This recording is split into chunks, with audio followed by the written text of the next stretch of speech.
रामनगरी अयोध्या का तापमान 44 degree Celsius के पार पहुंच गया। ऐसे में यहां आने वाले श्रद्धालुओं को काफी परेशानियों का सामना करना पड़ रहा है। नरेंद्र देव कृषि विश्वविद्यालय के मौसम वैज्ञानिक अमरनाथ मिश्रा ने बताया कि इस तरह की गर्मी की वजह वृक्षों के कटान और लोगों के घरों में एसी लगाए जाने की वजह से भी है। अभी लगातार एक हफ्ते तक गर्मी का प्रकोप देखने को मिलेगा, पारा चढ़ता रहेगा। हालांकि इस बीच एक दो दिन में मौसम में तब्दीली नजर आ सकती है। उम्मीद है कहीं छुटपुट बरसात देखने को मिल सकते हैं। श्री राम अस्पताल के चिकित्सा अधिकारी अनुपम मिश्रा का कहना है कि तापमान लगातार बढ़ता जा रहा है। ऐसे में हीट स्ट्रोक की घटनाएं लगातार बढ़ती जा रही हैं। इससे बचने की आवश्यकता है। कोशिश करें कि भोजन में लिक्विड की मात्रा ज्यादा लें, पानी ज्यादा से ज्यादा पिएं।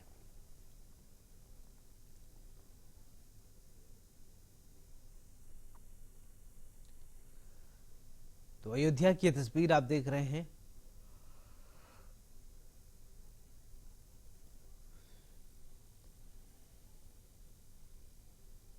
तो गर्मी से राहत पाने के लिए लोग तरह तरह के उपाय भी करते हैं।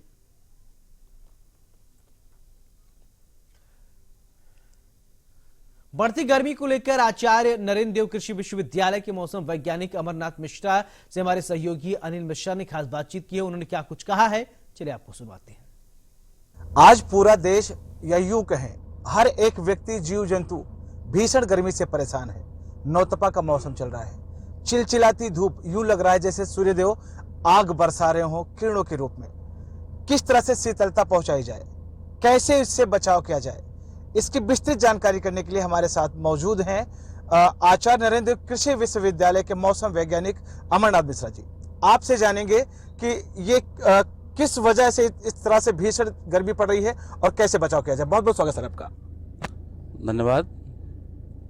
जहाँ तक गर्मी की आपने बात की है, तो अभी जो IMD से हमें सूचनाएं प्राप्त हुई हैं उसके हिसाब से अभी 3 तारीख तक तो बिल्कुल चिलचिलाती गर्मी आपको मिलेगी और टेम्परेचर जो है लगभग 46 डिग्री सेल्सियस तक पहुंच जाने की उम्मीद है। जहां तक हमारे जुरिस्डिक्शन का प्रश्न है, हम पूर्वी उत्तर प्रदेश के लगभग 11 जिलों को कवर करते हैं और इन 11 जिलों में अभी टेम्परेचर 42 से 46 डिग्री सेल्सियस के आसपास रहने की उम्मीद है। जहां तक मिनिमम टेम्परेचर की बात है तो मिनिमम भी सामान्य से 3 डिग्री ऊपर 29 डिग्री सेल्सियस तक रहने की उम्मीद है।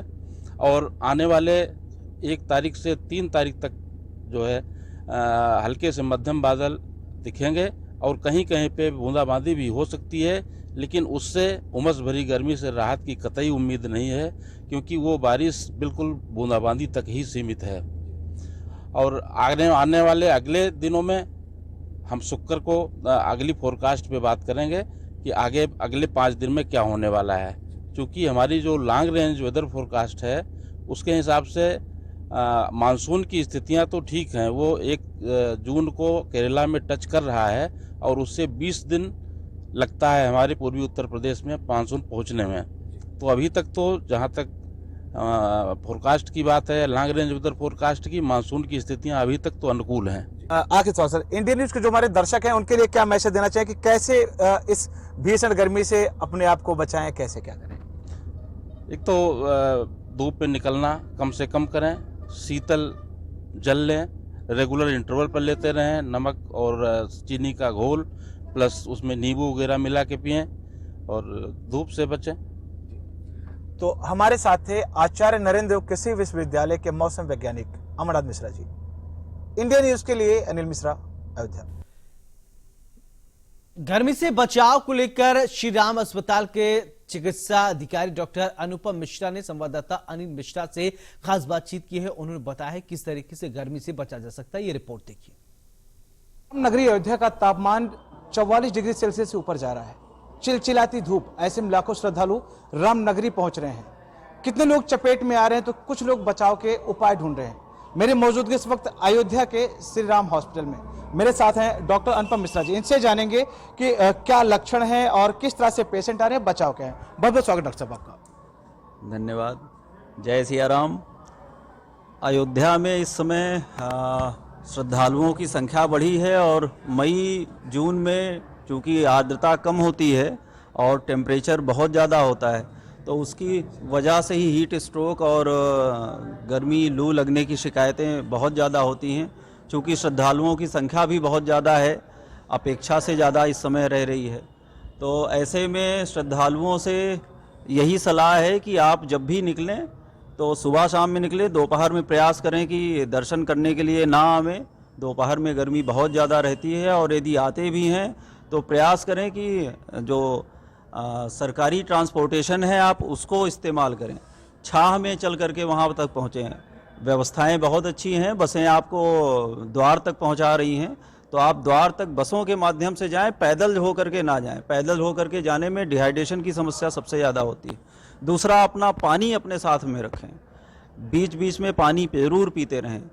पसीने के माध्यम से शरीर से इलेक्ट्रोलाइट और वाटर का बहुत लॉस होता है, जो हमें पता भी नहीं चल पाता है, और फिर वो सडनली हीट स्ट्रोक जैसी घटनाएं उसमें आती हैं। तो ऐसे में पानी का और रिहाइड्रेशन का बहुत अच्छा विकल्प है आपके पास, तो प्रयास रखें कि अपना शुद्ध पानी लेके चलें। दूसरा, बाज़ार में बहुत ऑयली और बहुत स्पाइसी चीज़ें ना खाएं, जो भी खाएं फलों का इस्तेमाल ज़्यादा से करें, और प्रयास करें कि कटे हुए फल ना खरीदें। जो भी लें आप फल ले करके स्वयं से काट करके खाएं, वो ज़्यादा बेहतर रहेगा। ये छोटी छोटी चीज़ें हैं जिनसे आप बचाव कर सकते हैं। फिर भी अगर आप में घबराहट होती है, पसीना बहुत ज़्यादा हो रहा है, या कुछ मूर्छा जैसी संभावनाएं लग रही, आप निकटस्थ अस्पताल में तुरंत पहुँचें। यहाँ श्री राम जन्मभूमि के बगल में श्री राम अस्पताल सबसे निकटस्थ है। ऐसी जरा सी भी समस्या आपको महसूस होती है, आप यहाँ पर आवें, यहाँ पर सारी सुविधाएं आपको निःशुल्क उपलब्ध हैं और बेहतर। गर्मी से बचाव को लेकर नगर निगम की ओर से कई तैयारियों को लेकर महापौर गिरीश पति त्रिपाठी से संवाददाता अनिल मिश्रा ने खास बातचीत की है। उन्होंने क्या कुछ कहा, चलिए आपको सुनवाते हैं। आसमान से आग की लपटें बरसने शुरू हुई तो टेम्परेचर पहुंच गया रामनगरी अयोध्या का 44 पार। जो श्रद्धालु रामनगरी अयोध्या पहुंच रहे हैं, उनको किस तरह से शीतलता पहुंचाई जाए, किस तरह से उनका ख्याल रखा जाए कि वो एक अच्छी स्मृति लेकर अयोध्या से जाए, इसको जानने के लिए हम पहुंचे हैं नगर निगम के कार्यालय पर। मेरे साथ मौजूद हैं यहाँ के महापौर गिरीश पति त्रिपाठी जी। उनसे जानेंगे क्या कुछ तैयारियां हैं जो रामनगरी अयोध्या श्रद्धालु आ रहे हैं उनके लिए। बहुत बहुत स्वागत है आपका जी। धन्यवाद। और अयोध्या आने वाले किसी भी श्रद्धालु को कहीं कोई असुविधा न होने पाए, इसके लिए अयोध्या नगर निगम सदैव प्रयत्नशील भी है, प्रयासरत भी है, और हम लोगों ने एक सुचिंतित और सुचारू व्यवस्था करके रखी भी है। हम लोगों ने करीब हमारे 47 के करीब हमारे वाटर कियोस्क लगे हुए हैं। हमारे 50 के ऊपर हमारी जो टेबल TTSP जिसको कहते हैं, इसमें कई नल लगे होते हैं, उसके पेयजल के लिए लगे हुए हैं। हम लोगों ने 80 के करीब वाटर कूलर लगाए हुए हैं पूरे रामपथ पे और धर्मपथ पर और हनुमानगढ़ी के आसपास, राम जन्मभूमि के आसपास, ताकि किसी श्रद्धालु को सुरक्षित और स्वच्छ पेयजल की कहीं कोई असुविधा ना होने पाए। प्रकाश की व्यवस्था आप देख ही रहे हैं। हम लोगों ने स्वच्छता के लिए हमारी टीमें 24 घंटे यहाँ पर लगातार स्वच्छता के कार्य में लगी हुई हैं। तो कुल मिला के एक स्वच्छ, सुरक्षित और उचित वातावरण अयोध्या आने वाले श्रद्धालुओं को देने का प्रयास है। और हम सब लोग यह प्रयास करते हैं कि अयोध्या आने वाले हमारे भगवान का, हमारे आराध्य का दर्शन करने वाले किसी श्रद्धालु को कहीं कोई तकलीफ ना होने पावे। इस दृष्टिकोण से अयोध्या नगर निगम सदैव जागरूक है और प्रयास भी कर रहा है। तो हमारे साथ थे अयोध्या नगर निगम के महापौर।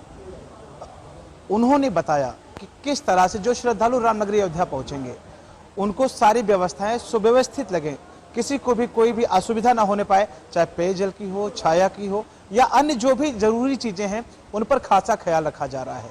हमारे साथ मौजूद थे अयोध्या के महापौर गिरीश पति त्रिपाठी जी। इंडिया न्यूज के लिए अनिल मिश्रा, अयोध्या।